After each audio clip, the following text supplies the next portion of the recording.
Selamat pagi saudara-saudara yang dikasihi Tuhan. Jumpa lagi pada hari Sabtu tanggal 8 Agustus 2020. Baik, pagi ini saya ajak kita menemukan Injil Lukas pasal 15 ayat 18 hingga ayat 19 yang berkata sebagai berikut.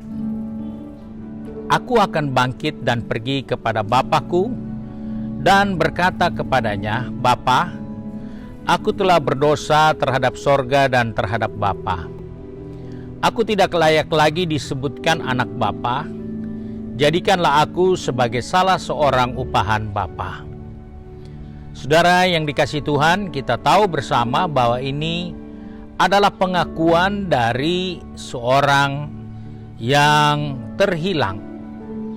Dia sudah jauh dari bapaknya, dari keluarganya. Dia ada dalam suatu keadaan yang tidak nyaman. Dan keadaan itulah yang menjadi sebab dia berkata, Aku akan bangkit dan pergi kepada Bapakku. Saudara yang dikasihi Tuhan, kita menemukan suatu sikap, satu tekad, satu semangat yang luar biasa yang lahir dari seorang anak yang tadinya dia tidak bisa diatur. Dia buat semaunya. Tapi kemudian kita menemukan dia punya semangat yang luar biasa. Dia memiliki suatu perubahan dalam dirinya. Dalam tekanan terbentuklah satu karakter yang kuat. Karakter adalah sifat kejiwaan, akhlak atau tabiat, watak atau budi pekerti dari setiap pribadi. Dan hal inilah yang kita temukan dari banyak kehidupan orang-orang di sekitar kita. Ada orang yang baik, ada orang yang jahat. Ada yang kuat, ada yang lemah. Ada yang mudah putus asa, tapi ada juga yang tegar. Di situ kita menemukan ada karakter yang kuat yang muncul dari orang-orang tertentu sehingga dia berbuat baik. Sehingga dia kuat, sehingga dia tidak mudah putus asa.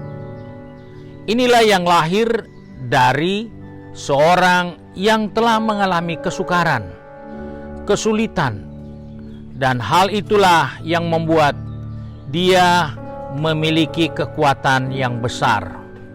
Dia tidak terganggu. Ketika dia diterima, dia siap diterima jadi pembantu, bukan jadi anak. Sebab itu kita menemukan keunggulan integritas dapat dilihat dari beberapa hal penting dalam diri umat manusia.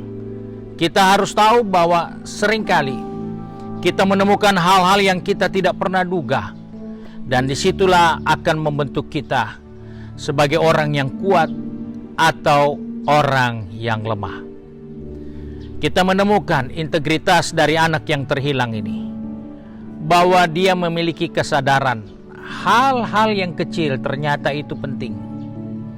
Waktu dia belum hilang dari rumah, pekerjaan pembantu, pekerjaan pesuruh, pekerjaan pelayan itu tidak penting buat dia. Tetapi ketika dia dibentuk dengan kesukaran, maka dia merasa hal yang kecil, hal yang sepele itu penting bagi kehidupannya. Ini adalah hal yang perlu kita miliki dalam kehidupan kita melalui proses, melalui banyaknya pergumulan masalah yang Tuhan izinkan dalam kehidupan kita. Maka kita menemukan sikap menghargai hal-hal yang sepele, menghargai hal-hal yang kecil, menghargai hal-hal yang tadinya kita tidak pandang, tetapi menjadi begitu penting dalam kehidupan ini. Kita menemukan integritas dari anak yang terhilang ini. Dia memiliki suatu kemampuan yang tadinya dia tidak miliki. Dia katakan, kalau aku pulang, aku siap jadi pembantu.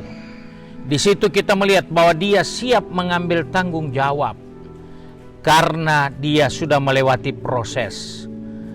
Dia melewati kesukaran. Dia melewati banyak hal yang sukar. Sebab itu, dalam penderitaan, dia menghargai apa artinya kejujuran dan rendah hati. Dia jujur. Dia butuh hidup. Sebab itu dia tidak menghargai dan tidak peduli status sebagai anak, tapi dia katakan, biarlah aku jadi pembantu. Hal inilah yang kita bisa temukan dari banyak orang-orang yang tadinya hidup nyaman, tapi setelah mengalami pergumulan, mengalami permasalahan, maka orang-orang itu menjadi sesuatu pribadi yang berbeda. Kita pun diingatkan melalui peristiwa anak yang terhilang ini. Ternyata kesukaran membentuk karakter. Penderitaan membentuk karakter yang kuat. Dan itu dibuktikan dari buku Ibrani pasal yang ke-11 ayat 24 hingga ayat 27, di mana Alkitab mencatat tentang satu tokoh pemimpin yang bernama Musa. Alkitab berkata, karena iman maka Musa setelah dewasa menolak disebut anak putri Firaun, karena ia lebih suka menderita sengsara dengan umat Allah daripada untuk sementara menikmati kesenangan dari dosa. Ia menganggap penghinaan karena Kristus sebagai kekayaan yang lebih besar daripada semua harta Mesir, sebab pandangannya dia arahkan kepada upah. Karena iman, maka ia telah meninggalkan Mesir dengan tidak takut akan murka raja. Ia bertahan sama seperti ia melihat apa yang tidak kelihatan. Musa mengalami proses, dan proses itu melahirkan karakter yang kuat, melahirkan pribadi yang tangguh. Sebab itu ketika dia dewasa, dia menolak disebut anak putri Firaun, karena dia menyadari bahwa ada banyak hal yang terjadi dengan bangsanya yang begitu berat, sehingga dia merasa masalah bangsanya juga masalahnya. Sebab dengan melihat perlakuan orang Mesir terhadap bangsanya, lahirlah karakter yang kuat dari seorang Musa, sehingga dia menolak fasilitas nyaman, hidup merdeka. Ternyata tidak mempengaruhi integritas Musa. Hal ini harus menjadi perhatian saya dan saudara di dalam kita mengiring Tuhan, karena kita menemukan ada hal-hal yang seringkali Tuhan izinkan kita harus lewati, Tuhan izinkan kita harus jalani, supaya pada saat itulah kita dapat menghargai hal-hal yang sepele menjadi begitu penting buat kita. Hal-hal kecil jadi penting. Kita menemukan kemampuan tanggung jawab yang besar muncul karena proses. Kepedulian terhadap kebaikan yang kecil akan juga membawa kita peduli kepada kebaikan yang lebih besar karena proses. Sebab itu mari, pagi ini saya tidak akan berkata panjang. Saya tidak tahu apa yang sedang kita hadapi, tapi jalanilah hidup ini. Apapun itu yang kita harus jalani, terimalah sebagai salah satu hal penting untuk menghadirkan karakter yang kuat, menghadirkan pribadi yang tidak mudah menyerah, menghadirkan pribadi yang bisa mengerti dan menghargai hal-hal yang kecil, namun itu penting. Sebab itu mari kita satu di dalam doa.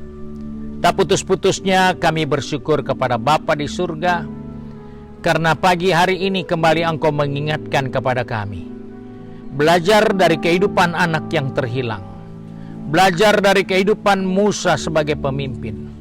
Kami sadar Tuhan, seringkali Engkau mengizinkan hal yang tidak nyaman kami harus jalani. Seringkali Engkau mengizinkan hal-hal yang berat yang kami harus tempuh dalam hidup ini. Tapi kami percaya, segala sesuatu terjadi tidak ada yang kebetulan, tetapi ada rencana Tuhan dan Engkau turut bekerja di dalamnya. Sebab itu kami percaya apapun yang kami sedang hadapi hari-hari ini, Engkau sedang membentuk karakter kami. Engkau melatih kehidupan kami supaya menghadirkan integritas yang jelas dalam pengiringan kami kepadamu, sehingga dari kehidupan ini nama Tuhan dipermuliakan. Sebab itu Bapa, pegang tangan kami, atur langkah kaki kami, baik yang akan pergi ke kantor, yang akan pergi berbisnis, maupun yang akan mengikuti pendidikan, atau yang tinggal di rumah. Apapun yang kami sedang hadapi hari-hari ini, ajarlah kami menghargai semua itu. Karena di dalam hal itulah kami akan menemukan pribadi yang kuat, pribadi yang tegar, pribadi yang unggul, dan tidak mudah putus asa. Sebab itu kami bersyukur untuk hari yang baru, di mana Engkau menyediakan berkat bagi kami, baik itu jasmani terlebih rohani. Sehingga dari kehidupan ini, nama Tuhanlah yang dipermuliakan. Terima kasih Bapa untuk kasih setiamu. Sebab itu kami bersyukur dan kami berdoa. Di dalam nama Tuhan Yesus Kristus, Juru Selamat kami, majikan kami yang baik dan setia. Haleluya. Amin. Puji Tuhan, saudara-saudara yang dikasihi Tuhan, hari ini adalah hari Sabtu di mana pemuda, remaja, mahasiswa kita akan beribadah. Saudara dapat mengikuti ibadah melalui YouTube channel maupun di Facebook page GPD Bethesda yang dimulai pada jam 6 sore. Dan besok kita akan jumpa lagi dalam ibadah Minggu pagi yang dimulaikan jam 8 pagi, akan disiarkan melalui YouTube channel dan Facebook page serta Instagram GPD Bethesda Makassar. Jangan lupa subscribe, terimalah berkat-berkat Tuhan. Tuhan Yesus memberkati.